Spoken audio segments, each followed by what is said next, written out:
Yeah, too many colors. Peace. I wanted to say, got the hat yesterday. As you can see it, specially made. Kemet Ray Ma'at, which means Black Sun Justice. So I want to thank you for that. And my wife, she wanted to say something too. My hat was specially made as well, and it means first to step out of the waters of noon. And I want to say thank you to my aunt forever. Very nice. Sister Andrea Brunette is in a place to be. How you doing, Senate? I'm doing well. I'm doing well. So you have something to show us today? Yes, I went on to the product line and I bought 3 shirts and I just wanted to show you all what I got. Oh, let's see. Okay, so this is the first one. This is Ah, the Ankh shirt. the Ankh shirt. I got it in black and gold, but I think I'm gonna go and get a blue one too. All right. Okay, so that's the first one. All And right. then The Ma'at. Oh, it looks this good in I don't blue. yeah, All I don't know. right. Yeah, this is the Ma'at one. Oh, that's I what's don't know if you up. can see. Yeah, we see it. We I'm see trying. it. Can you see it? Nice bright And color, yeah, I love this. I love this color. I love it. And then the piece de la resistance is my favorite Having the best one. to meet tonight. I'm gonna play some it tonight. Yeah, That's what's up. Having the there's best that to on meet the sleeve tonight. too. Even on the sleeve. Tonight, All right. even on the Tonight. sleeve. I had it. Yeah, All this right. is the lick right here. So I'll be wearing that on Oh, your next live. I will have this one on. oh, that's Yeah. beautiful. Oh, wow. So Well, that's the 3 ones I got. thank you Love very much them. for your support. It's appreciated. I'm glad that you like the products. You're welcome. You're All welcome, right. and we'll see you on the next live stream. All right. See you soon, sister. Peace. Okay. Hotel. All right. Okay, I hope you can see this. Civilization started with agriculture. Custom made shirt from my aunt forever, Shaka Indugu.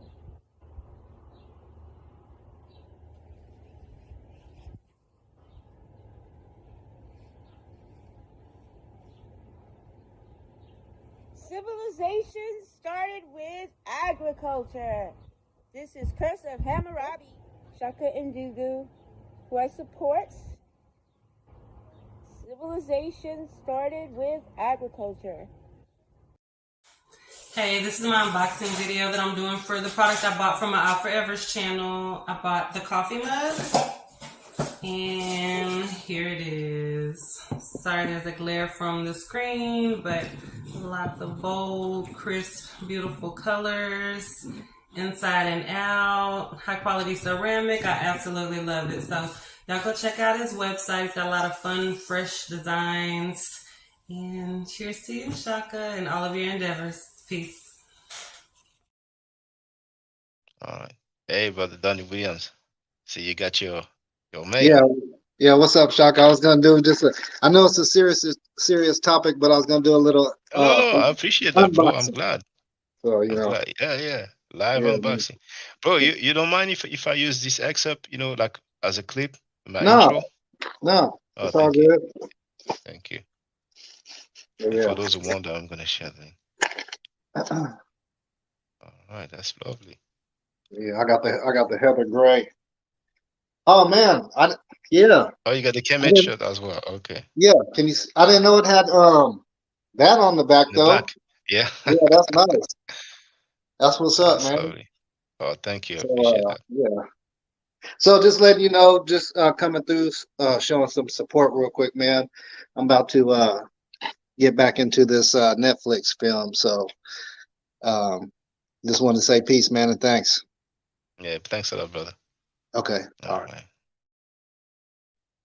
Our sister RP is in the place to be. What's up, sister? E.T.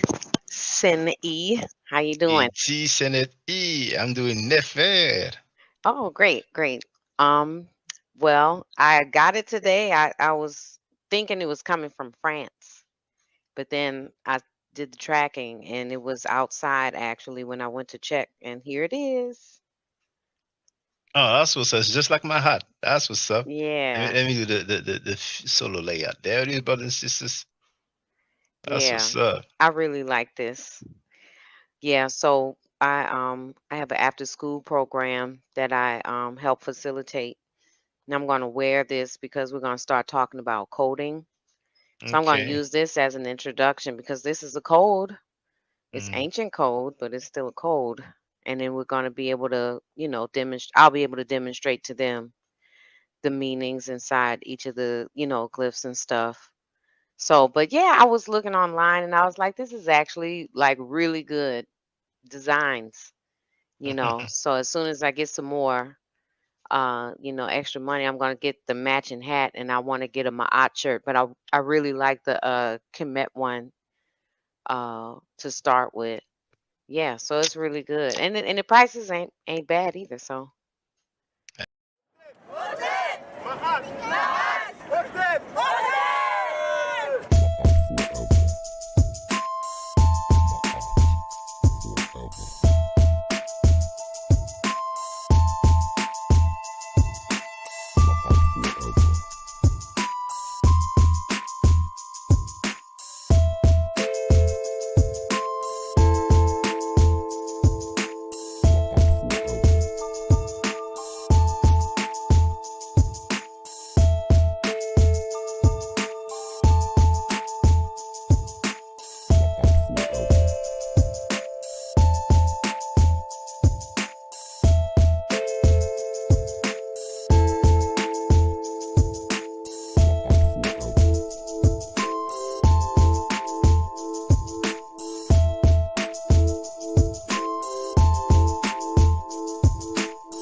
Dang, my mic was on.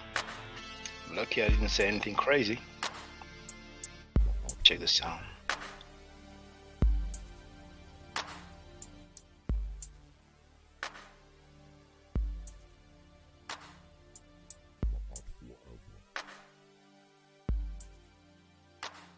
Microphone check 1 2 1 2.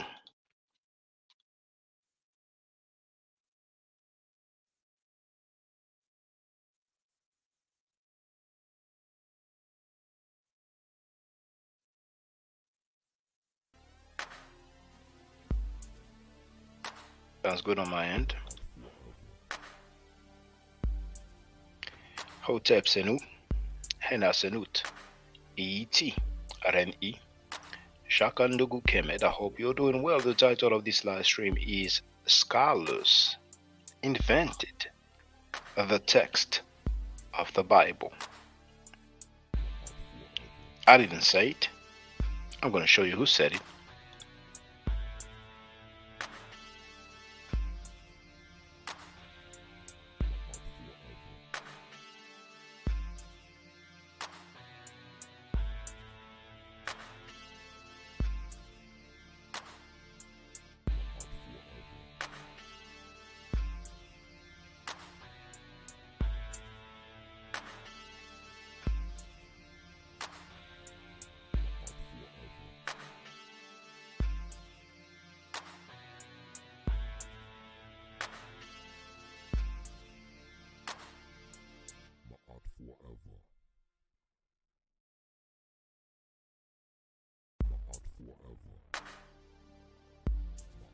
I'm discovering I didn't know that dude had such. But those are allegations. No charge, no sentencing, or let's say conviction. But let's first say who's in the place to be. Donnie Williams is in the place to be. He wrote To We Are Real. I don't see To We Are Real, so can you tell me what's happening? Did you see him earlier?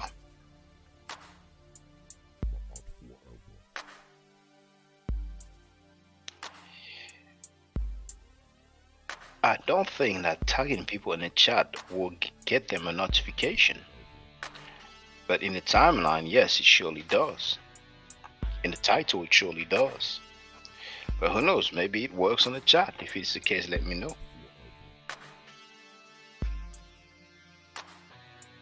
V Bennett is in the place to be. Andrew Burnett is in the place to be. This stream is only for supporters. I mean, the stream's no. Let me rephrase this. This stream is for everybody. The chat is open to supporters only. If you want to join, you have the link. Let's do the fair use disclaimer. Copyright disclaimer under Section 107 of the Copyright Act of 1976. Allowance is made for purposes such as criticism, common news reporting, teaching, scholarship, education, and research.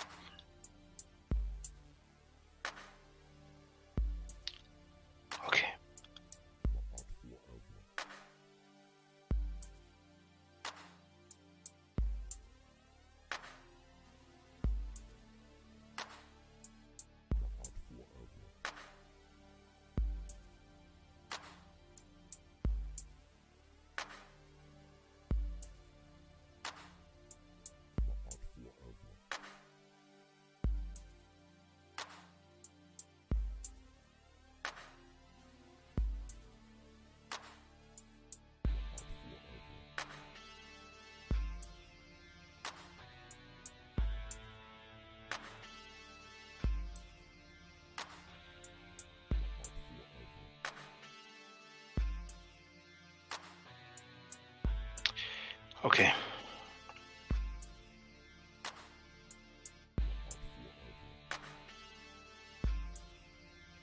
I'm about to play an excerpt where Dr. Richard Carrier speaks.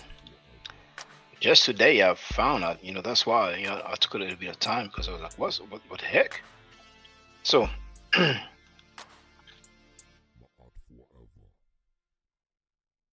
that's his wiki. What was of interest to me is his credentials.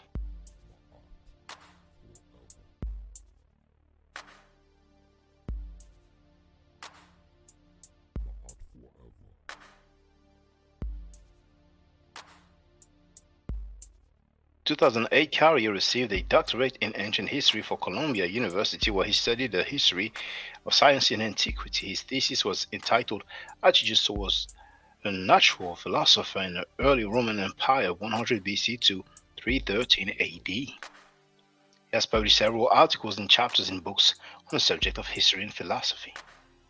Now, what surprised me, now that I didn't know, but announcing their divorce, Carrier revealed that he is polyamorous. I think it's a euphemism for polygamous. But then again, polygamous means, you're married to several people, so several women. Polyamory is a practice or desire for romantic relationships with more than one partner at the same time, with the informed consent of all partners involved. People who identify as polyamorous believe in open relationships with a conscientious management of jealousy and reject the view that sexual or blah blah blah blah blah blah blah blah. And that after informing his wife of his extramarital affairs, the last 2 years of their marriage had been an open relationship. But anyway, what surprised me, where is it written?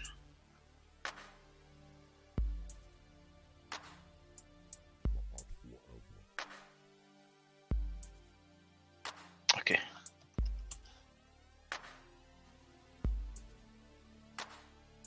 There it is. Well, actually, it's right after.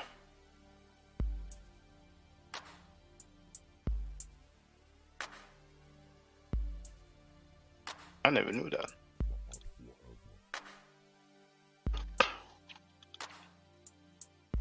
Oh, snap.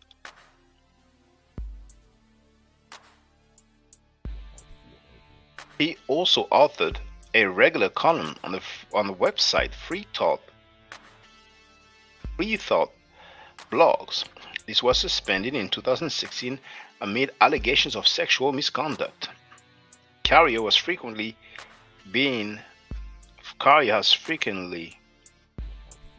Oh, that's something else. Okay, so here you do have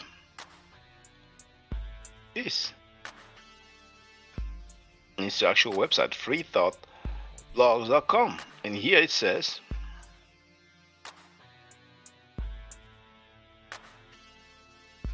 I don't see any date here. One of our writers, Richard Carrier, has been banned from Skepticon for his repeated boundary-pushing behavior. This is obviously a serious accusation and we've been investigating further.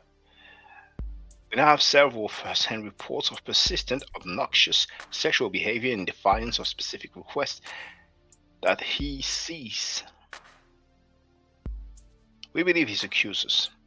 Here at Free Thought Blogs, we are sex positive, but we are also committed to the principle of consensual sexual behavior. We go further and beyond demanding that there always be consent. We also insist on respect for our partners. No means no.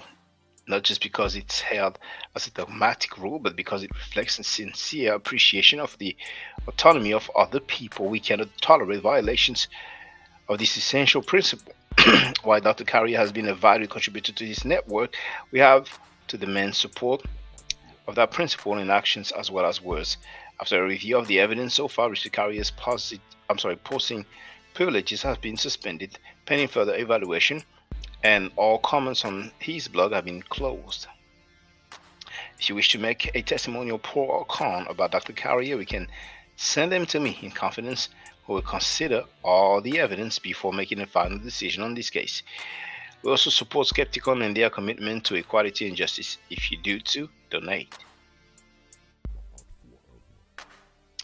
So that was news to me.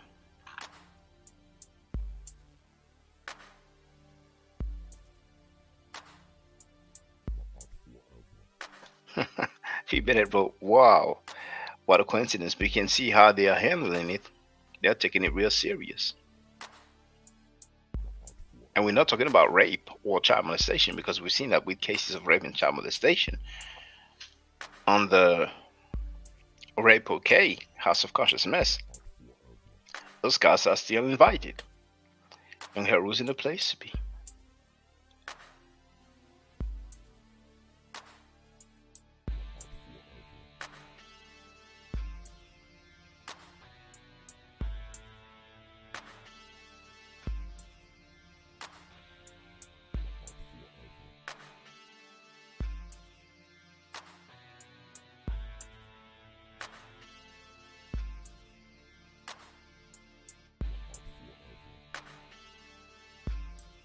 So this came on my feed. It's an account entitled Lord Events. It has 109,000 subscribers.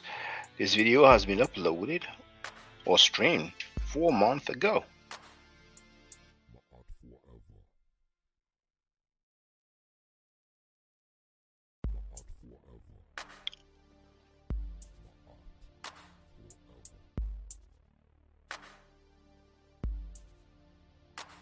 I have the link in the chat.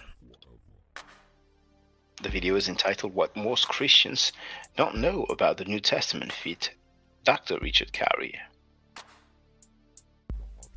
What's on the menu, Brother Young Heru, is that quote. Scholars invented the text of the Bible. He said it. I didn't say it. A PhD said it.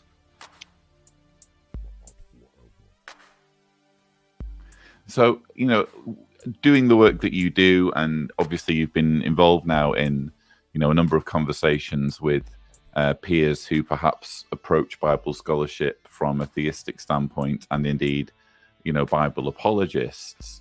What would you think, or what do you consider to be the most common misconceptions about the New Testament among Christians?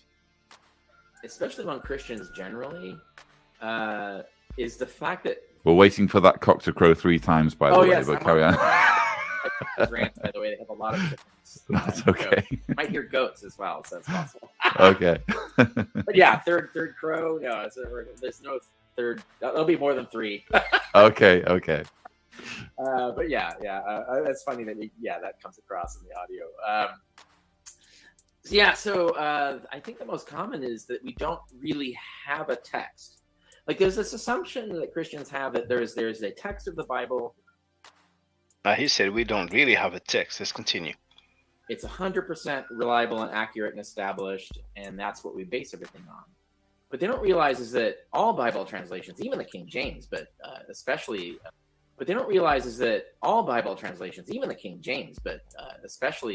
more recent Bible translations, are translating from what's called a reconstructed text, which is that scholars reconstructed text, those translations that we have, those English translations of the Bible.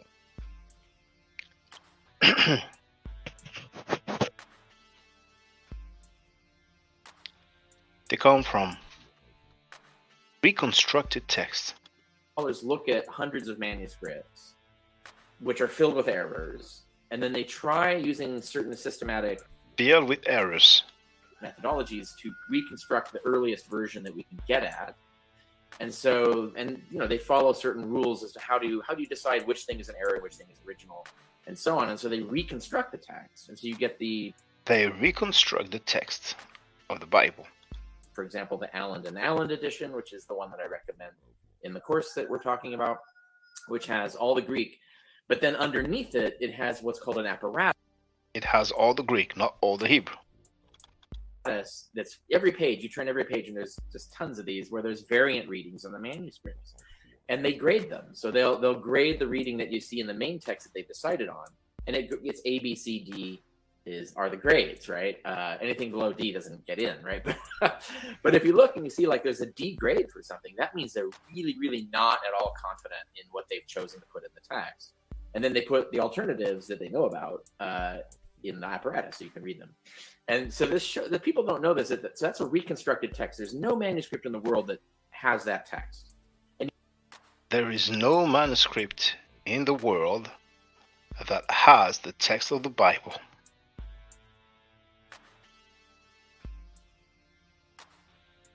I've said similar in the last few years, but some of our people, they need to hear it from somebody of European descent that has some credentials in a particular field. And yet that's the text we're using to translate the Bible, right? So the Bible is translated from a text that doesn't exist, essentially. The Bible is translated from a text that doesn't exist. We're using to translate the Bible, right? So the Bible is translated from a text that doesn't exist, essentially. The Bible is translated from a text that doesn't exist, essentially. It's a hypothetical. When you say reconstructed text, I'm imagining. So you know, I just want to check the volume. Hold on.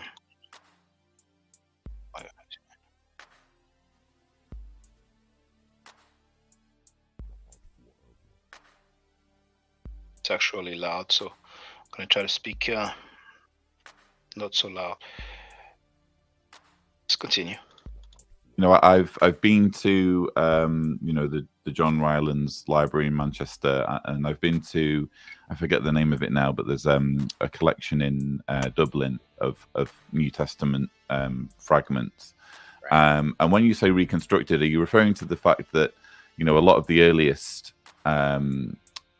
fragments that we have are, you know, fragments, and therefore you're having to kind of guess what the in-between words are that haven't been preserved for us? Is that what you're talking about when you're talking about reconstructing? Not exactly, because we do have full Bibles, right? They start late, right? So we're talking 4th century and on by the time we get full Bibles.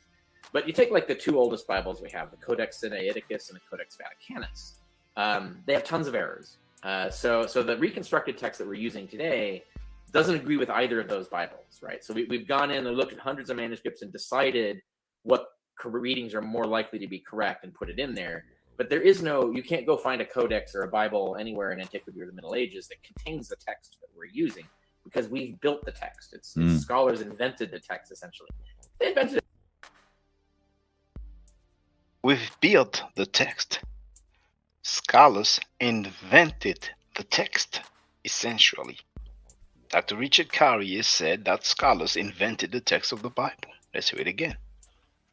Decided what readings are more likely to be correct and put it in there. But there is no, you can't go find a codex or a Bible anywhere in antiquity or the Middle Ages that contains the text that we're using, because we've built the text. It's scholars invented the text, essentially. They invented it based on like probability and logic and things. It's not just arbitrary. But nonetheless, it is a text that doesn't exist anywhere. Like there's no manuscript that contains it. So you can't say, well, we're going to rely on the oldest Bible. And it's like, well, then if you choose that, you're going to be choosing a Bible full of error that we know, we all agree is full of errors. So you can't use that. Full of errors. I and others told you about Codex Vaticanus and Codex Sinaiticus.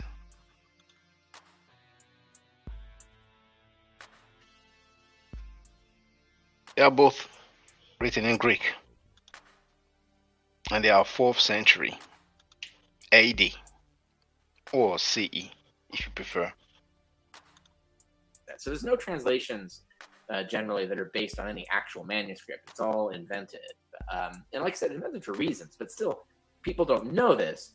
And they also don't know, and like I said, invented generally that are based on any actual manuscript. So you can't use that. So there's no translations generally that are based on any actual manuscript. There's no translation based on any manuscript. So what? It's all invented. It's all invented. And like I said, invented for reasons, but still, people don't know this. And they also don't know like how much error there is. Tremendous. And it was worth. People don't know how many errors there is. It's tremendous. First, earlier on, which is a bigger problem, because we know that Christians in the first 2 or 3 centuries were not professionals. They were just average Joes copying these manuscripts. So the manuscripts are not professional scribal work. So they're filled with kind of amateur mistakes. And they get professional later. So like late 3rd century into the 4th century, we start seeing professional scribal work where they're using the skills they had at that time to like try and stabilize the text and to make more reliable error checking and things like that. There's still. Okay, so I'll share the link to this video. You You can see it in your own time. Now I want to skip to minute 14.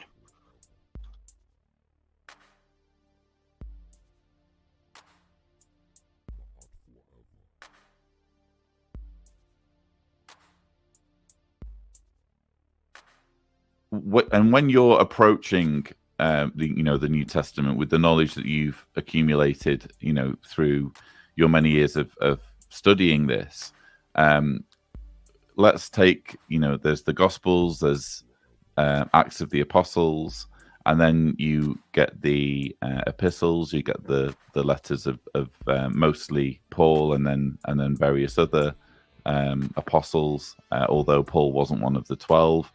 And then you get sort of Revelation.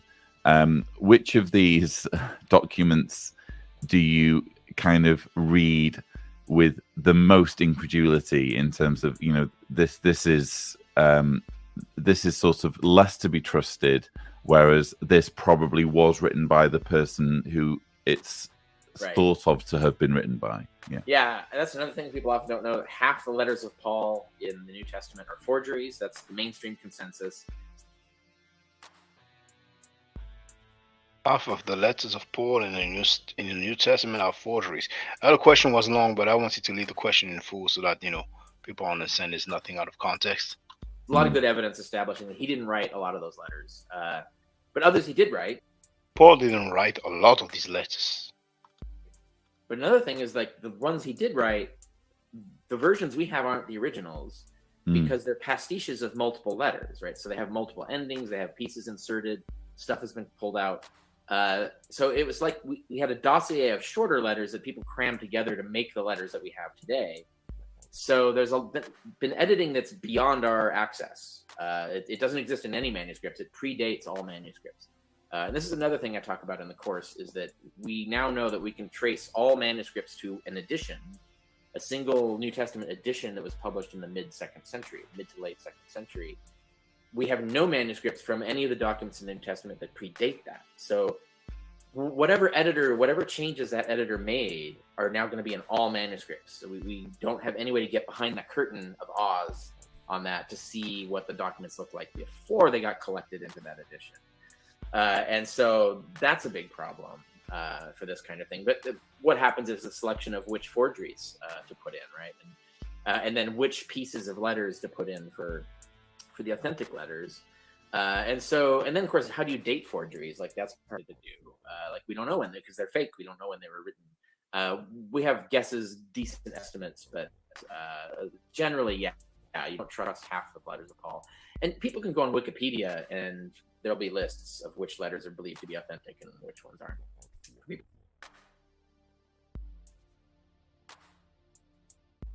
Guerrero wrote, don't let Shaka or any black man say what he's saying. Only then black people react. A lot of time when it's individuals of European descent, black folks will listen and value. Believe in the Bible is to be a true believer indeed. Believe it is not knowing. So that was the gist of what I wanted to share. But something else came on my feed, less extraordinary, because that's the first time I hear someone say a scholars invented the text of the Bible. And I think it's quite a strong citation, a strong quote, a strong quotation. Something else came on my feed and I was like, for real? I wasn't aware. You must have heard about D. Ehrman. He said he would not debate Richard Carrier because he didn't like Richard Carrier's tone. After Dr. Bart D. Ehrman wrote his book, Did Jesus Exist?, Dr. Carrier wrote a response in his blog and he went in. A lot of people would like to see those two debates. I'm sorry, those two individuals, those two scholars, those two doctors, those two PhDs debates, but it will probably never happen. But my feed, I was like, what? They finally did it? I didn't know. I'm going to check that out. You have the link here. It's entitled Carrier versus Urban Evidence for Crucifixions. And the YouTube channel is entitled Godless Engineer. Then it was clear that say that primarily because, you know, I could see how there could be some confusion as to like why I didn't ask certain things or why I didn't do certain things or whatnot. Now I'll try to. It's what the thumbnail that I've seen was this. I was like, dang, they're both on the same panel, even though it's not like a usual debate setting. But he's actually playing a previous stream that he did with Dr. Ehrman, and then Dr. Carrier, makes observations and commentary. That's what happened. So I was like, oh, okay. But I didn't write the timestamp. Oh yeah, that was the first. Oh, yeah, that was the first part actually. The first question, the answer. So we're gonna have the question from that person, Godless Engineer, the answer of Dr. Bart Ehrman, and then we're gonna have the commentary of Dr. Carrier. So for the record, let's go. Explain this. If anybody has questions, I love all of the super chats that we've gotten so far, and there's a lot of them have great questions in it, great comments for Rick. Today it's pretty much as long as we keep getting super chats, at the end we'll keep answering questions in a reasonable amount of time. So if y'all want to ask questions, please do send a super chat and we'll be able to get to you definitely. Okay, so right now, just so you know, we're skipping past the interpolation part, which was about the first 10 minutes or so, about 10 minutes. And so now we're getting into my specific question about the crucifixion, like and I'm going to be asking, like, what is the evidence for the crucifixion? Yeah, and for the audience, like the interpolation part, or what you mean is that you asked him sort of lay out the methodology by which we determine if the passage is interpolated or not. Right. Yeah. Methodology and criteria is what I asked about. And there is actually a lot of scholarship on that. So it is an interesting subject. It definitely is. And I was genuinely interested in that. Like, I really wanted to know. But again, he was kind of teasing his talk, so he didn't really give a lot of information about it. But it's not like I don't know a lot of information about that topic in the first place. All right. So let's get to the interview here. So this is where I start asking him about the crucifixion. And you just tell me whenever you hear something that you want to talk about or stop, and I'll stop it, okay? Mm-hmm. Might be in the Gospels. And, you brought up the crucifixion, and I know that I've heard you talk on this before, and this is kind of one of the points that I've sort of disagreed with you on, is the crucifixion being like one of the, I guess, most well-attested facts about Jesus that we can state. Is that your position, or am I misremembering that? Absolutely. Yeah. Okay. I think it's the position of just about every expert on the New Testament, is that the crucifixion of Jesus is, if you got to pick something about Jesus, there are a few things you can pick that are, as likely, that he was a Jewish teacher. He came from Galilee. He had followers. And that, so there are a list of things that virtually everybody agrees with, but the crucifixion is right. It's right there at the top, or maybe is the top. Okay. I'm just kind of curious, about how. So if we have to pick anything about Jesus, then his crucifixion is probably at the top when it comes to the event that happened, or most likely happened. And mind you, it says that when Jesus was crucified, saints came out, rose from their graves,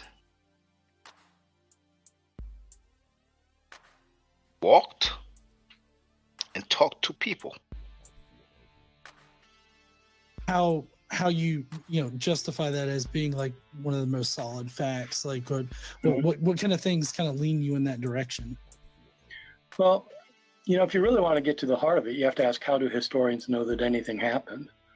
How do we know that Obama was elected president at one point? How do we know that Abraham Lincoln delivered the Gettysburg Address? How do we know that Julius Caesar crossed the Rubicon? I mean, these are all, we can't, we don't have videotapes of Julius Caesar crossing the Rubicon, so why should we think so? And that's the kind of thing that historians always do. I mean, by their very nature, historians tend to be skeptical. Because you just don't, if you find a source that says something, all you know is that the source says it. And so you have to figure out, is the source right? And that's what historians do. They take the sources and they try to figure out if they're right. And I wanted to stop here real quick because I want everybody to remember what he said right there, because I feel like later on, I'm wondering if I made a mistake when I said that he spoke to people, but there's several accounts of the death of Jesus. Now, one of them, we have Matthew, and it's chapter 27. I'm going to share the link in the chat. I'm going to be together.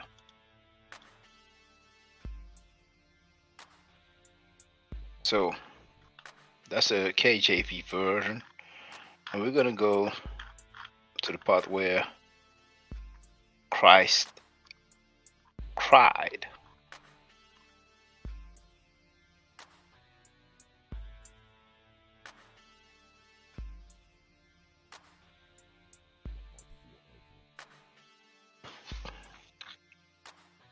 Starting from verse 46. And about the 9th hour, Jesus cried with a loud voice, saying, Eli, Eli, lama sabachthani. That is to say, my God, why hast thou forsaken me? Some of them that stood there, when they heard that, said, This man calleth for Elias. And straightway one of them ran and took a sponge and filled it with vinegar and put it on a reed and gave him to drink. The rest said, Let it be. Let us see whether Elias will come to save him. Jesus, when he had cried again with a loud voice, he yielded up the ghost. And behold, the veil of the temple was rent in twain from the top to the bottom, and earth did quake. Remember many times when I said there was an earthquake, what we will call an earthquake, and I also said what we will call an eclipse, but anyway, and the rocks rent. And the graves were open, and many bodies of the saints which slept arose, and came out of the graves after his resurrection, and went into the holy city, and appeared unto many.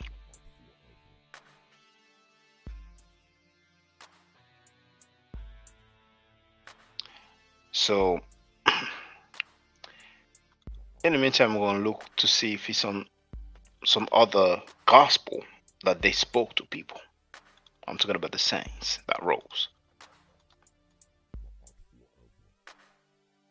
and it might bite him in the ass a little bit. Yeah, and I'll point out that like everything he said up to this point is correct in the terms of like he's describing what the mainstream consensus is, what most of his peers think, and that is an accurate representation. So if you actually want to know what the mainstream view is, but notice he hasn't at this point yet gotten to giving the actual reasons why that is a correct position, which is what you were specifically asking, and I assume he's getting there. So in a roundabout way, yeah. Okay. So biblical scholars do the same thing as scholars of the Civil War do, or the scholars of ancient Rome do, or scholars of the Middle Ages do. They look at the kinds of sources that we have. They try to figure out if there are events that are mentioned in the sources that are plausible to begin with. You know, is there something like so crazily implausible about this that it couldn't have happened? They look to see if you've got multiple sources rather than just one source. You know, if you got one source, well, okay, but I mean, you know, maybe the person made it up. So if you got multiple sources and these multiple sources all say the same thing and they didn't rely on each other, you know, well, that's better than if you got one source. Crucial point, independence. At least he mentioned it as methodological fact, but yeah. Yeah, and you have to establish independence before you have multiple sources. You can't just count up sources. Like every copy of the Bible is not an independent corroboration of the Bible, right? Right. Exactly. And also people quoting the Bible or people who could have been. You do have to establish independence, and that is actually one of the steps that I think gets skipped. There's a lot of hand waving in Jesus studies where there's this assumption that we can just assume there's independence, but it's actually, that's what he just said, is you should be skeptical, right, until you have evidence, and you should be skeptical of independence always, especially if you show like temporal relationship.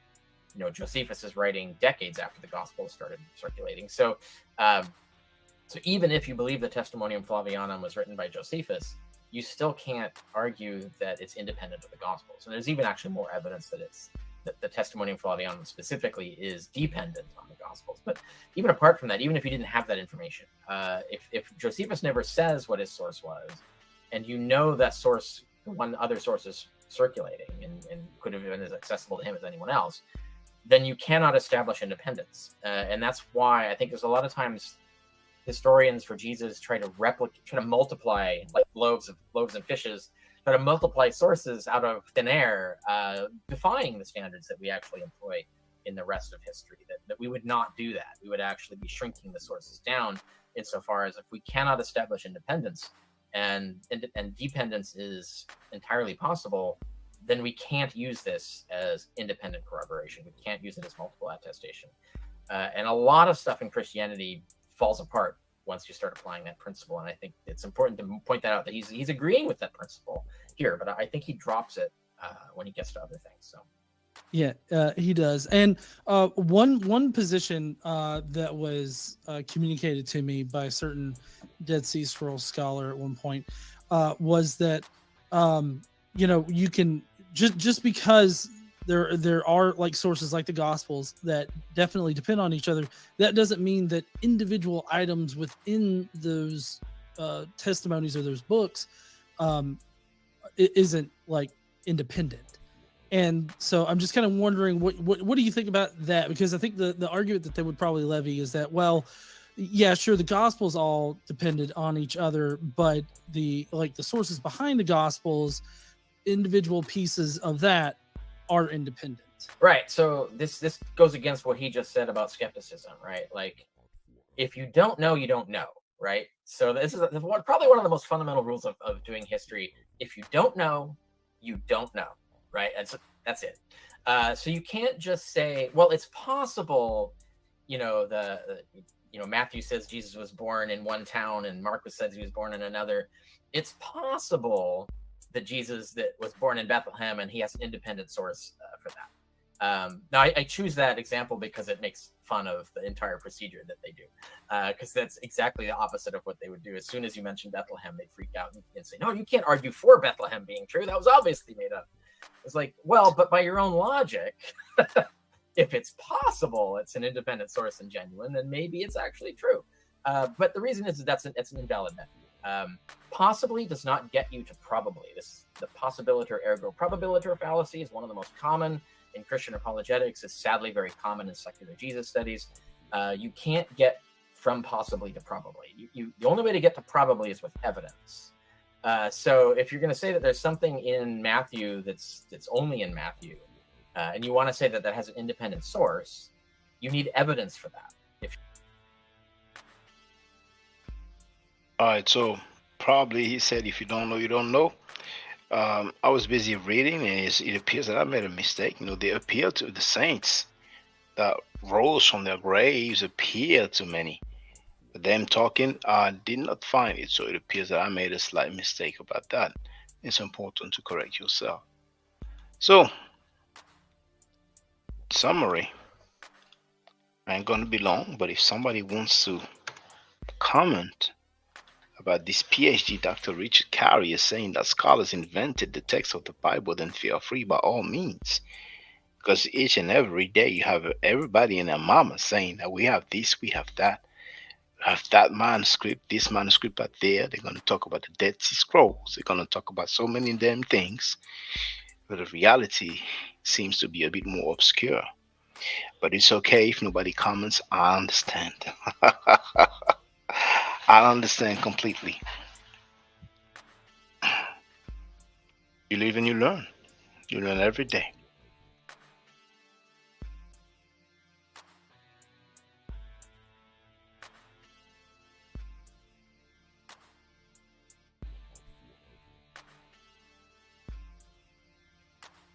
4th century in the Greek language. Those are the earliest Bibles. Oh, there was another part, but I forgot to take notes.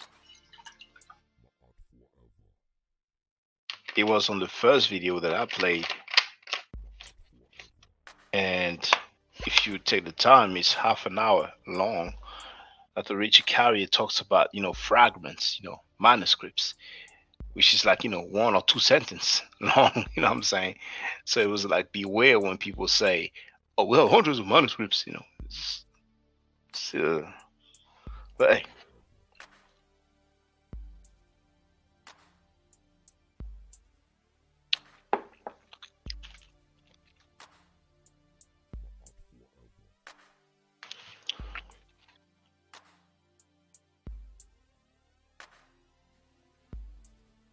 So what's interesting for the black folks who claim to be Israelites is to them, what's interesting is for them to explain how they ended up being people from Canaan who actually spoke Greek. MF Dread, any chance you can use a webcam, please? Oh, thank you. How you doing, brother? Hey, greetings. So I appreciate the scholarly approach to the information. That I think is what needs to happen around these types of conversations, because people build their entire life, their livelihood, and their belief system around that information. So it's good that we approach it this way. I've kind of gotten to a point where I avoid this conversation with believers, and I'm more so just looking for information for myself, my own understanding. So one of the things that stood out to me was that they talked about being able to establish the independent sources. I think that's really important. And then one of the things that stood out to me that the other guy mentioned, I guess he was the Bible scholar that was for Jesus. He mentioned that if they can find an event that took place, then that corroborates another event in the crucifixion. And that I don't think is a scholarly approach, because in the same way that Harry Potter or any other novel today might reference a real event, that doesn't make the rest of the story true. So I think that's one fallacy that he went with there. I don't know, did you catch that detail? Yeah, you were just breaking up at the end. You were saying that if you have, I think you gave the example of Harry Potter, and you mentioned that it would be a fallacy, but then you were breaking up at the end. Yeah, so the one scholar, the scholar for Jesus, he said that they can find. Ehrman. He said they could find events that really took place that are referenced in the Bible stories, and that corroborates the Bible story. But I don't think that's a scholarly approach at all, because I think that's his major pothole just in that one conversation. Because, like, I use that example of Harry Potter, that that story might mention some events that really took place, or there might be some other fantasy novel that mentions World War II. That doesn't make the rest of the novel or those other events real. I mean, there's fantasy novels based on all sorts of historic events that are just not real. So I don't understand why he would take that approach as a scholar. Yeah, but I guess that's why it got blasted by Dr. Richard Carrier, notably after he wrote his book, Did Jesus Exist? It seems like he kind of changed direction. Sometimes, I was wondering personally, like, did he get tired of being criticized by Christians?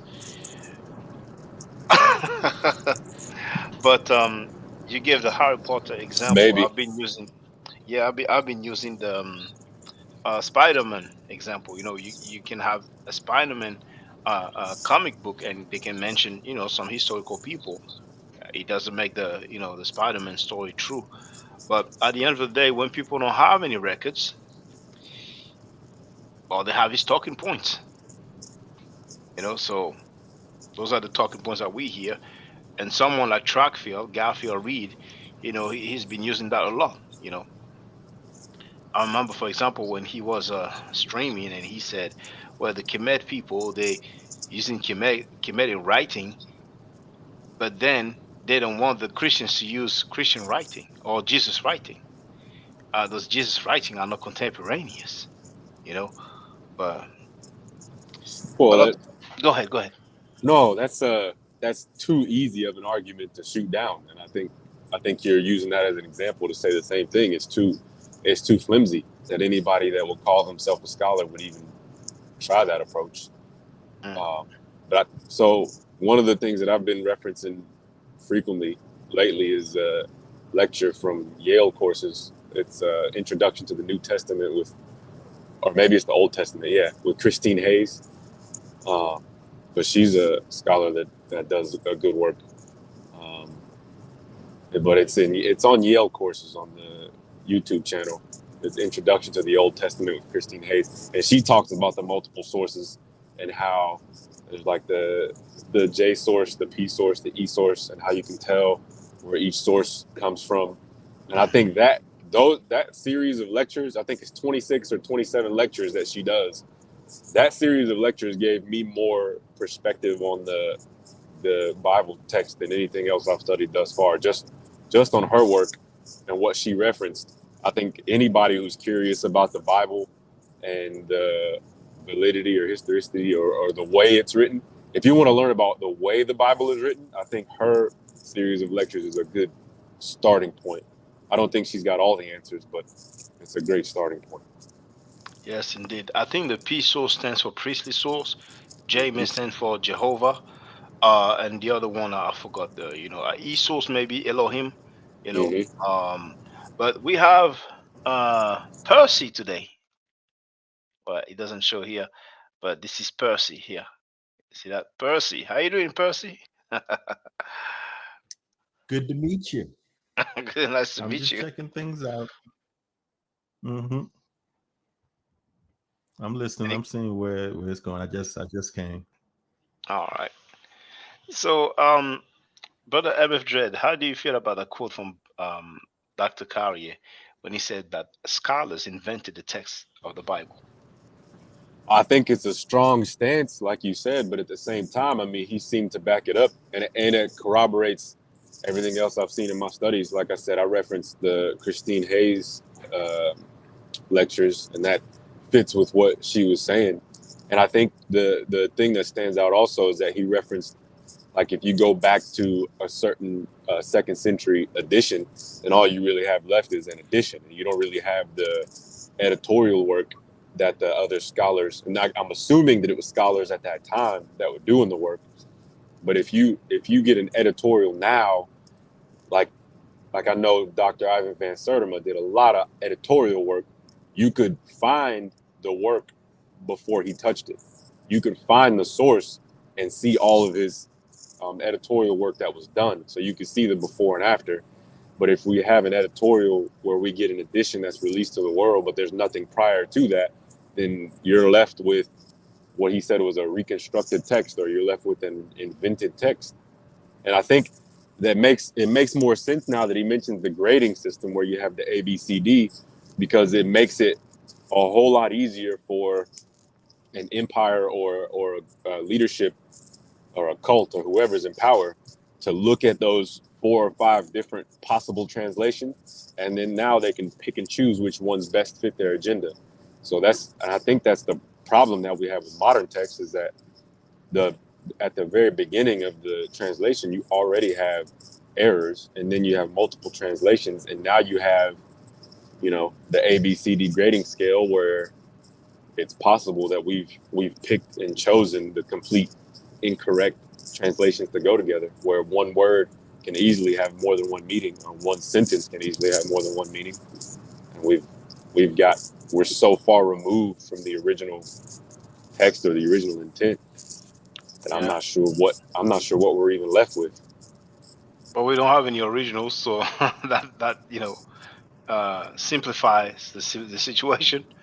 But Percy, how do you feel about that quote that scholars invented the text of the Bible?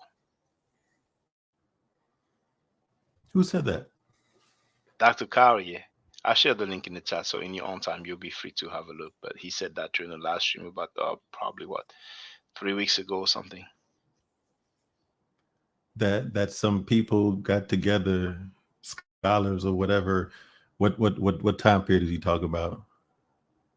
Oh, it's difficult to say. He didn't get into it.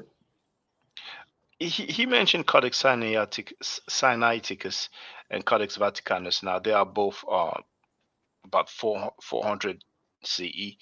But he talked about the process of the compilation of the Bible, and he was explaining that there's no original for us to work with, and that basically people did a reconstruction with texts that were basically full of errors, and at one point he did say scholars invented the text, and he used another term, but I forgot what it was. But I played it and I shared the link so people can go and have a look in their own time. But a lot of people fail to realize that like Bart Ehrman said, Dr. Ehrman said, we don't have any originals of the Bible. We don't have copies of the we don't have copies. We don't have copies of the copies. We don't have copies of the copies of the copies. We don't have copies of the copies of the copies of the copies, and so on. And I think he also said that there are more mistakes in the Bible than. Yeah, go ahead, brother. Go ahead, no, finish. Yeah, I was just about to say that. I think he said that there are more mistakes in the Bible than there are copies of it, but I'm just going to clarify. Oh, okay. No, not that one, because Christianity is in the Bible. So, I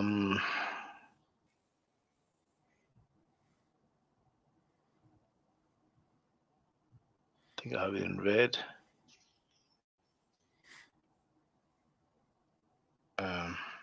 Errors, no mistakes.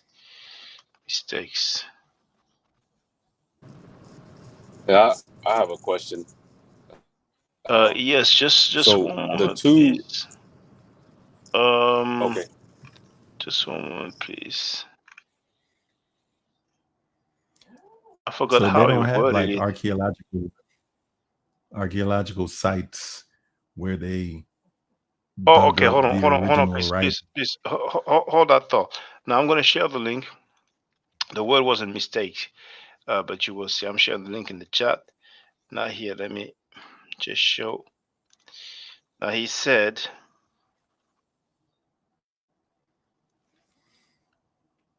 that's the book Misquoting Jesus, page 10, Dr. Bart Ehrman.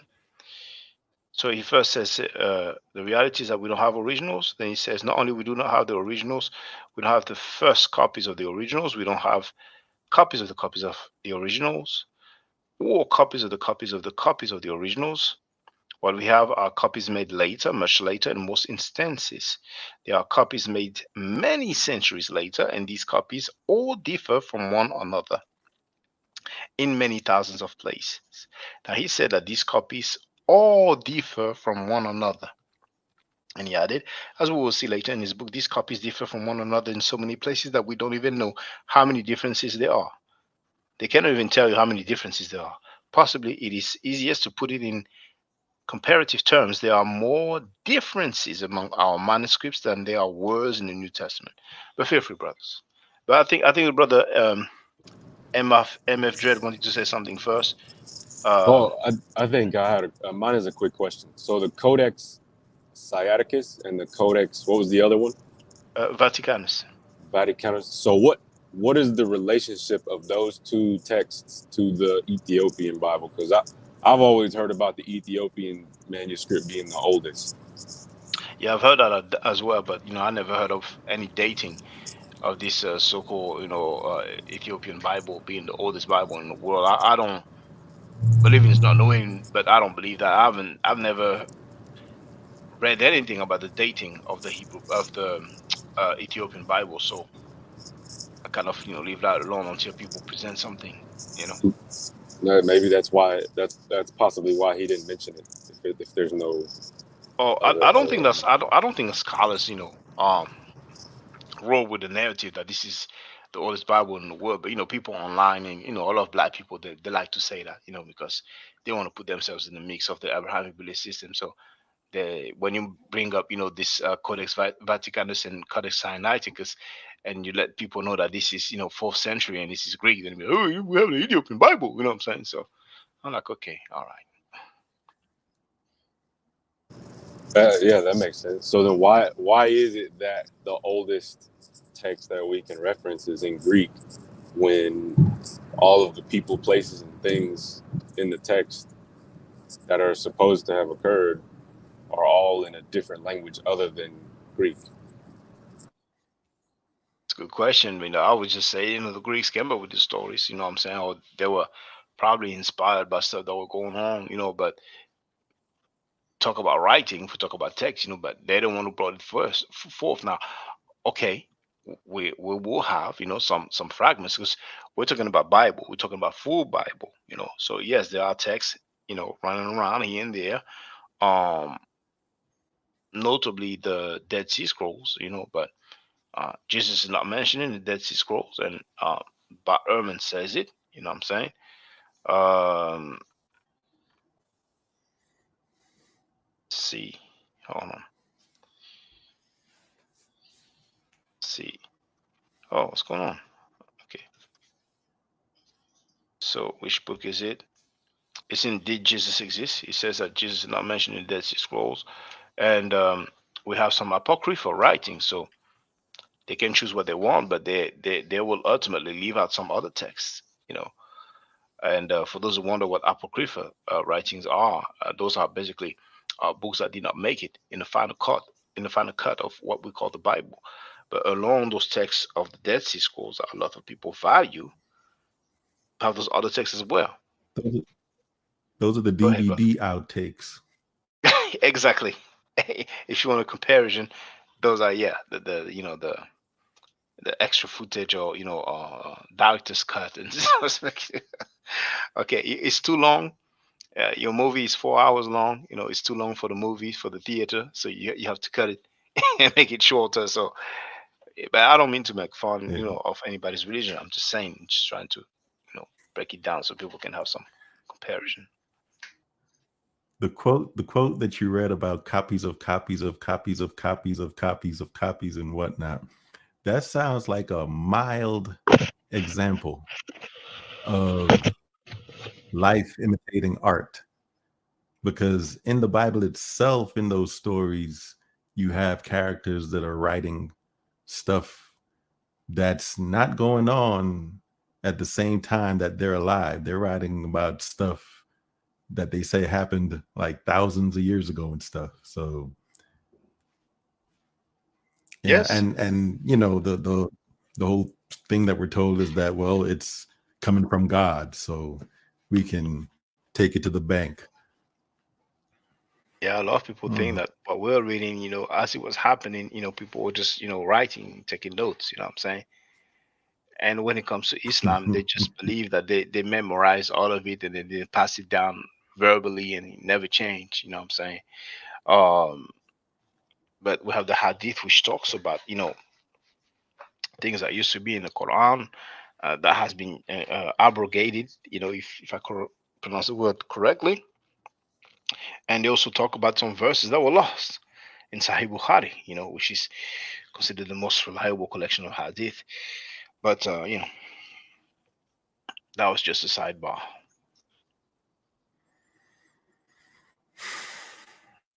So yeah, people take it to the bank, take it for face value, and consider that this is the word of God, / inspired by God, and it is infallible, and there's no mistakes, there's no contradictions in the Bible. Well, isn't it that much more? And I guess I'm phrasing it like a question, but I'm just thinking out loud. Isn't it that much more ingenious to write a story and give it validity? You can infuse validity by fitting in some economic and political events that might be happening at the time, or something that happened before. Or you could, if you're trying to write a really good story and make it believable, and that years from now people are going to say that the story really happened, you could slide in some events here and there and try to make it more believable. Well, believable. We have Jonas, who spent several days inside of a well. He starts off early with a snake speaking to a woman, and I think it's just the Got the smackdown. donkey speaking to Balaam. The donkey, he did what, brother? Talked Is it to a guy named Balaam. Yeah, The donkey is it the opened guy who said because like Balaam was wow, like wow, beating the wow, donkey, you're hitting me and all and that, the you know? donkey didn't Yeah, like it. you know. So yeah, we have, you know, and so many other things. So they put a smack down, you know, they told people you're gonna get down and lay down, and people chose to get down, you know what I'm saying? And over time, then okay, I guess it's valid, you know. Many people believe in it. You know what I'm saying? Yeah. I gotta go in a minute, but I got one more quick question that you may be able to help me out with, because I've heard a lot about the idea that camels are written into parts of the story where archaeologically there's no remains of camels in the area at that time. Like camels don't show up until much later. And I'm trying to put the pieces of the puzzle together and figure out if is that a real claim, or is that just someone, you know, making a joke about the Bible? But is that real that, you know, there's mention of camels in the Bible before camels actually would have been there? All right. Well, I'm not sure there's mention in the Bible. I'm definitely not qualified to answer that question because I don't know about, you know, camels, whether camels were there or not at that time. So, you know, I would rather, you know, hear what some expert or specialist, you know, some PhD has to say, or you know, somebody has some credentials in, you know, I guess, you know, zoology or in, you know, and any field, you know, that specialize in that kind of question. Myself, I'm really not in a position to answer. That's really out of my lane, you know. So, but anytime there's a claim, it's always interesting to find out who said it, you know, because online there's a lot of stuff that's being said, and even today, TikTok being one of the most influential and most used and visited application or social media, you know, because there's not only the app, this the website. There's a lot of videos and claims are made, but there's no there's no footnotes, there's no name of scholars, and not necessarily even the name of an author, and there's a lot of claims are made like that, you know, and we cannot even verify those claims, you know. But so yeah, so it's always good to know, you know, who said it, you know. All right. Well, I appreciate that feedback. I appreciate your time. I'm gonna get out of the way, but you keep doing what you do. We appreciate it. Yeah, thank you. Peace. Peace, brother.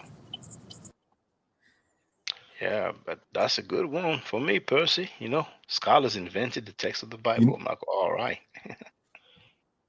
I remember having many years ago having a debate. It was stuff about the Bible, and you know, asking for evidence and certain things and whatnot, and they'd come back with scripture. And I tell them, you know, if I'm asking for evidence of the existence of Spider-Man, you can't come to me with a comic. I told them that writing is evidence of writing. That's it. Until you can find like some archaeological, something that you can get your hands on out of the earth and whatnot, writing is just evidence of writing. And the example that I gave was that without any writing at all about like if you take papyri away, there's no writing about ancient Egypt and whatnot. What do you have? A whole lot. A whole lot that still shows you that those people existed and that place, that place existed. Those people existed. If you take away writing when it comes to the Bible, what do you have? Ruins. And they say, well, we believe this may have been the kingdom of David. It wasn't really a kingdom as we understand it today. It was more like a neighborhood, you know, like a block, you know. But you know, probably, you know, that's what it was, you know.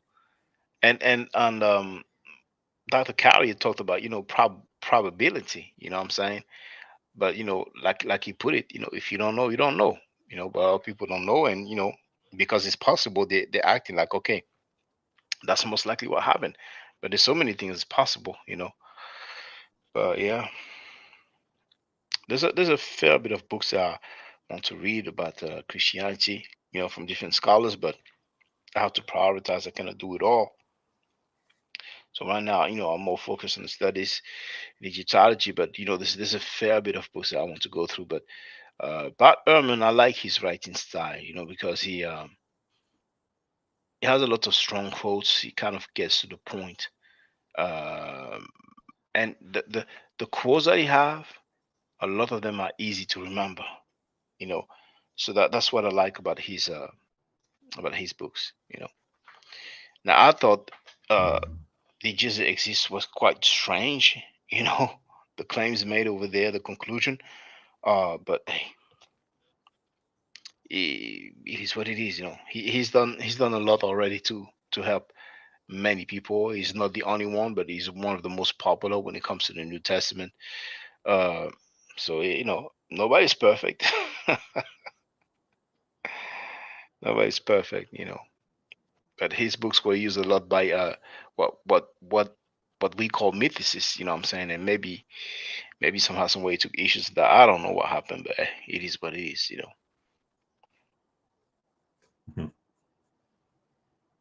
But yeah, there's not many things. There's not many things, you know. They have been searching, and it's mainly faith based. It's mainly faith based. But you speak to them, they swear there's evidence. You know what I'm saying? So I remember that Jehovah Witness person that I was speaking to, and she kept sending me links, and I think I talked about it. Links to the uh, Jehovah Witness website about different topics. You know, and it reminds me sometimes you speak with people and they will send you some links to some article or some videos, but you don't necessarily have the time to read the whole article or find out the whole video. Like, why don't you take the time and give me the quote that you want me to know about? You know what I'm saying? And Simon Hotep was like that very early on. You know what I'm saying? Giving name of author. I remember. I think I was asking about the happy rule. Because back then it was claimed that the happy rule were the Hebrews. You know what I'm saying? And he's like, you the name of author, you Campbell done. Well, that's the name of author. I would like to know the record. And when it comes to the Bible, he said, well, they had to exist because they wrote the text.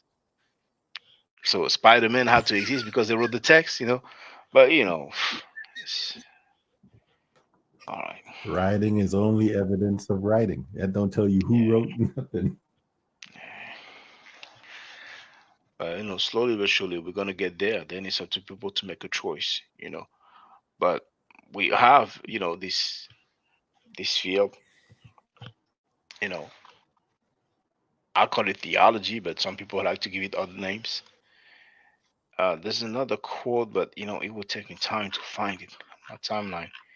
It's another PhD. I'm gonna try to see if I can find it. Not on my timeline, but he was talking about those religious studies. And I thought it was an interesting one. I'm scrolling through as I speak. I'll probably share the link to the video as well. But I took the time to quote the dude.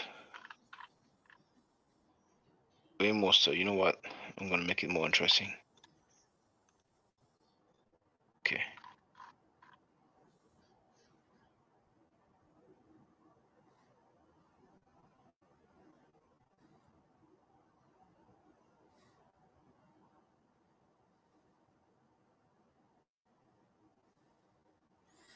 Oh, you got your YouTube all bright like that, man.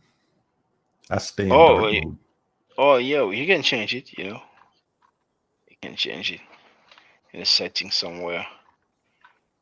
I mean, it's not bothering me. I'm just saying. Yeah, it's good for the environment when it's in dark mode, but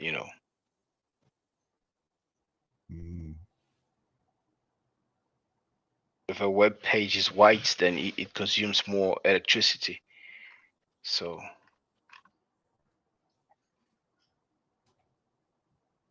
way more than I expected.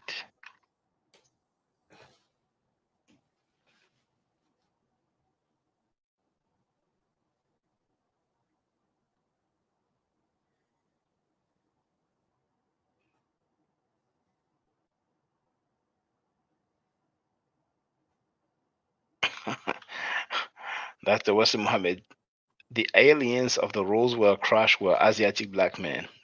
Okay, do your And thing. he talks about stuff like that. Yes, Wesson Muhammad. Now,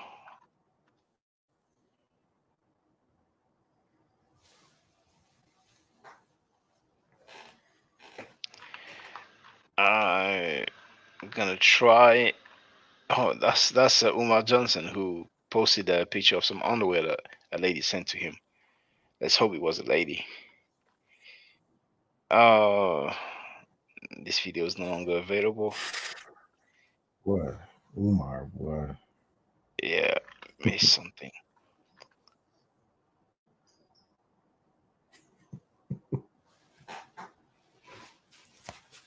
School ain't nowhere in sight, but he posting pictures of panties, man. Umar. Oh, nice, at the Louvre Museum. That's the main entrance of the Louvre Museum. I haven't told you, I've never been to a museum in my life. Really? Really? Damn, brother, you're missing. You're missing. I have a lot of interesting stuff, but I may not find it. I know I posted it a while ago, but it wasn't too long ago. Maybe I should have made a video about it.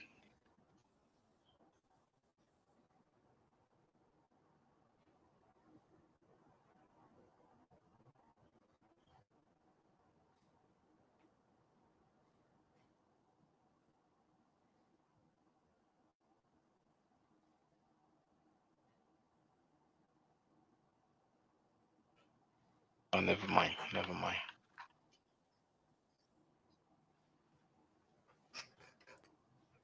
Because I don't think I put it in my notes. I have a file where I put notes from the books that I go through, but because it was from a YouTube video, I think I put it in my timeline and left it, left it pushing. But I thought it was very interesting. Actually, I have his book on my list.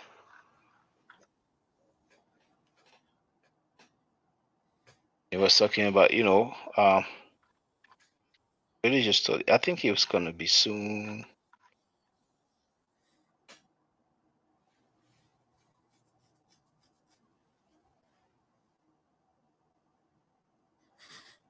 It was from Myth Vision, if I'm not mistaken. Mm.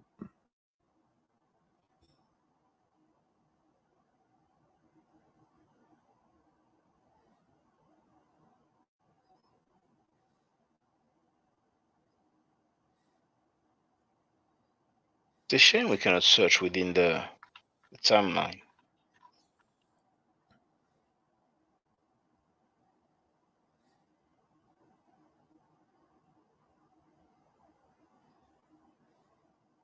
I think I'll find it. I don't know how long it was. I think he talked about what is biblical Greek. And it's funny because, we don't talk about biblical English or, people talk about biblical Hebrew indeed, but, now, take that with caution, because he said, what is biblical Greek? But maybe he said, what is biblical Hebrew? Are the Greeks even mentioned in the Bible? I know the Romans are, but they came after the Greeks. I don't know. I don't know if they are mentioned like that. I don't know. I wouldn't think so. But who knows? I don't remember them being even mentioned in the Bible. I'm not sure if the Greeks are mentioned in the Bible indeed. I'm not saying they're not, but I'm saying I'm not sure. Let's see.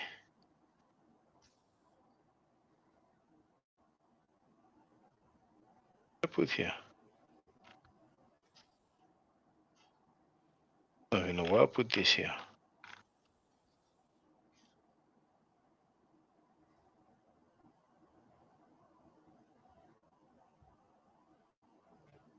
Damn, it was that.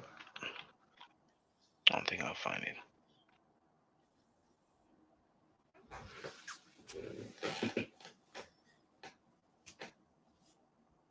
I made a video about it.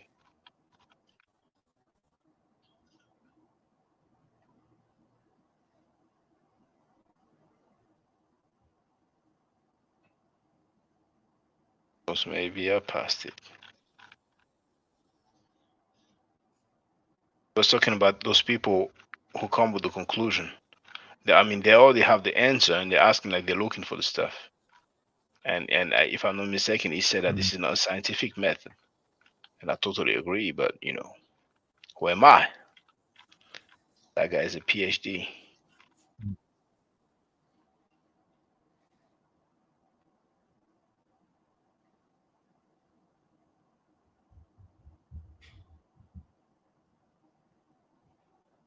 I don't even remember the name of that scholar. I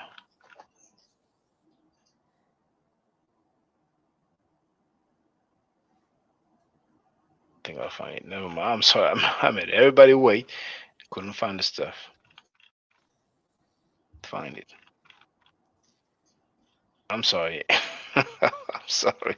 I made everybody wait for that, and I couldn't even find.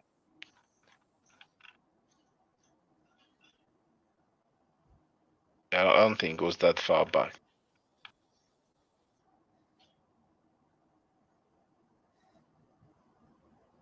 Don't think it goes that far back. Wish, you know, I left Facebook alone, but this shows to me that maybe I should use some other social media where I can search. But usually, when I find something interesting, I make a video out of it. But you know, I don't do it all the time. I don't do it systematically. Oh,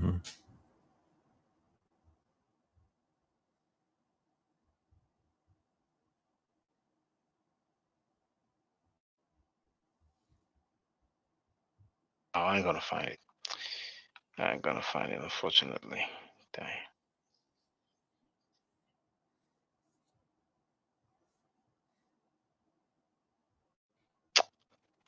Oh man. Please believe it, LOL.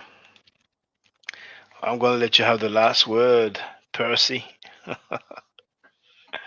was over. Was not the most entertaining 15 minutes. Come again? 15 minutes? 15 minutes? No, like the last 15 minutes, you know, I don't know how long I took to look for the stuff, but maybe it was less than that. Maybe it was more like, I would say between 5 and 10 minutes. I hope it wasn't longer than that, you know, but hey, I was eager to share the dude. But yeah, he had great issues with the biblical studies. I forgot exactly how he worded it, but you know.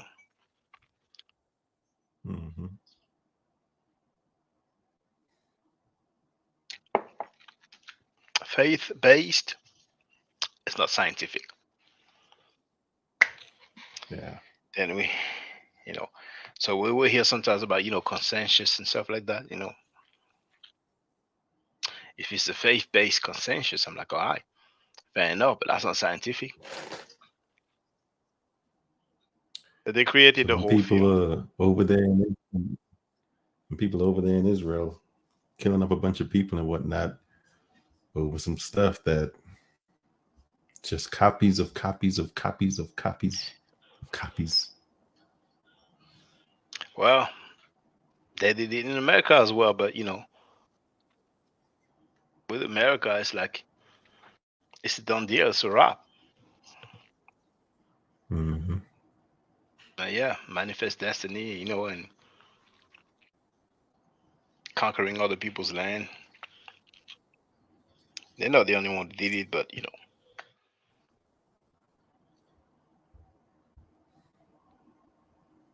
But anyway, I'm gonna call it a day. I like that quote. Scholars invented the text of the Bible.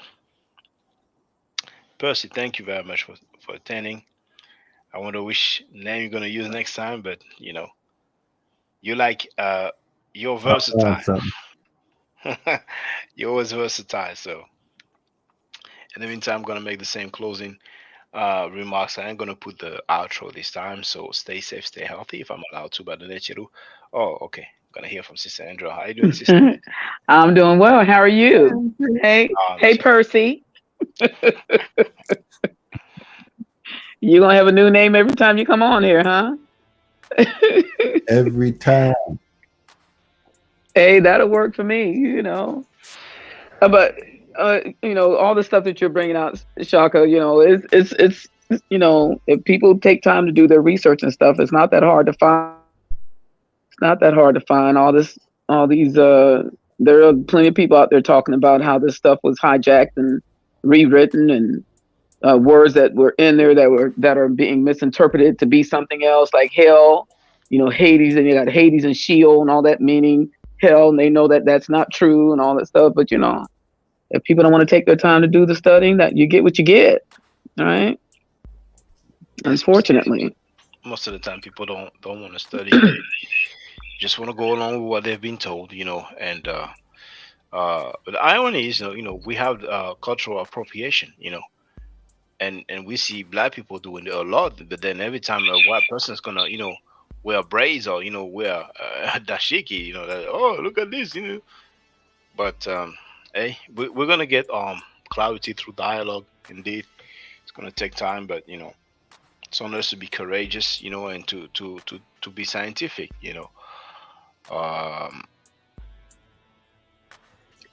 trying to be diplomatic, but you know, I feel like black people's problem, you know, I think that the number one problem is theology, you know. Yeah. And I guess when I use the word theology, you know, it slides, you know, it's like it's better than using the word that starts with the R, because it's personal, you know what I'm saying, you know. Yeah, well, you know, it's just, you know, it is what it, you know, we know that is what it is. You know, people want to say, you know, that their religion, you know, is better than somebody else's religion. I mean, every time you turn on somebody comparing themselves to somebody else's whatever, and it keeps the friction within the community. I mean, at some point, it's just enough is enough. Look at yourself in the mirror and decide, you know, really, is this what you want to be a part of? Because there's just so much of it out there that just misrepresents who we are. And every time you turn around, I mean, we don't, you know, we'll be accused of, you know, not loving your neighbor and all that kind of stuff. But at the end of the day, I mean, the proof was the other way around. They weren't showing any love for us or anything like that. And, you know, I mean, I don't know how people expect for even today. I mean, it's still going on today. That stuff hasn't changed in the name of their religion. They will say, you know, you're supposed to love everybody, but then their actions show something other than the words that come out of their mouth. And it's not so much what you say. People say a lot of things, but your actions speak louder and many times than your words. I mean, because they got those, you know, there's a story in the Bible where, you know, the father asked the sons to do something. One son said, no, I'm not going to do it, but he did. And the other one said, yeah, I'll do it, but he didn't. They said, who did the right thing? They said, the one who said he didn't want to do it, but he did. You know, I mean, but you know, it takes, and you can't just study within your own framework. You know, you get a Bible and you get all these other things that still kind of bring you back to the Bible. There's stuff that, you know, books I've purchased that were like beyond what my mind was ready to handle. I just put it on the shelf until I was ready to handle it, right? And then you go back and you're like, hey, then you hear it from other places. Like, I heard this already. Or I heard this already. And you know, it kind of helps you, you know, move along in your journey. Because it's not easy when especially if you've been in it all your life, to come out and somebody say, you know, this stuff has been wrong or it hasn't served you well or whatever, right? So it's true. It's good that you say that, because I was there, and when you are programmed, not to say brainwashed, you do not even consider anything that does not go along with your theology. You know, you feel like it's some sort of blaspheming or sinning, and it's just not easy, indeed. You know, but you know. Yeah, because some people believe that, you know, some people say that once you say God said, that all of a sudden you're supposed to stop questioning, you know, You know, you might be questioning that person about him. You know, God said such and such. Okay, so what? I'm supposed to be scared now because you said God said. You know, I mean, and that's what makes people fearful of saying any, you know, inquiring any further. Yes. Because somebody said God said or God told me or whatever. Okay, so what? I'm still not supposed to question you because you said God. I didn't hear it.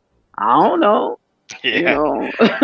We're supposed to believe it, and there are so many God said throughout history, you know. Mhm. But the God said of the Abrahamic believers, you know, it's just it seems like it's stronger. Like they're the big guys on the block, you know what I'm saying? Particularly Christianity and Islam, you know, but they both, you know, directly or indirectly revere, you know, the Hebraic, you know, belief system, which in terms of chronology, according to their paradigm, is first. Mhm. So they are somewhat of the originators, you know.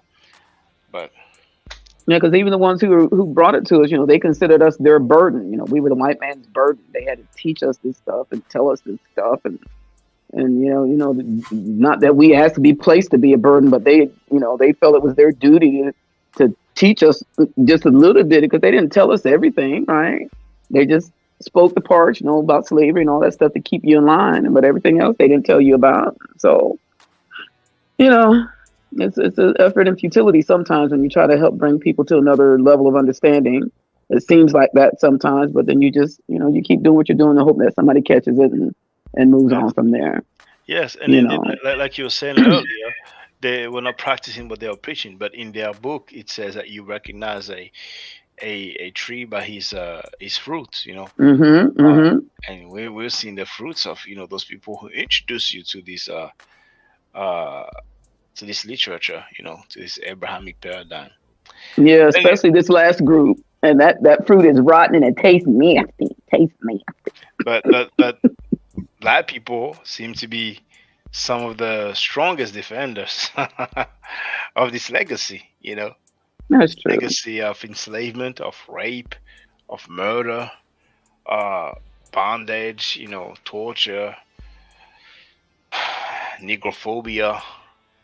But anyway, Yeah. Well, I'm you gonna get you get. some rest because you look tired. You get you Yeah, I some was gonna rest. say, but thank you. I appreciate you coming on. Just same with You're welcome. Percy. You know, All right, Percy. gonna make the gonna make the usual closing remarks. Stay safe, stay healthy. If I'm allowed to, by the nature, I will definitely holler back at you. I don't argue, I steadfast. If you're not part of the solution, you're part of the problem. If you do not think right, you will not act right. If you know better, you will do better. Do it to do a nature hotel.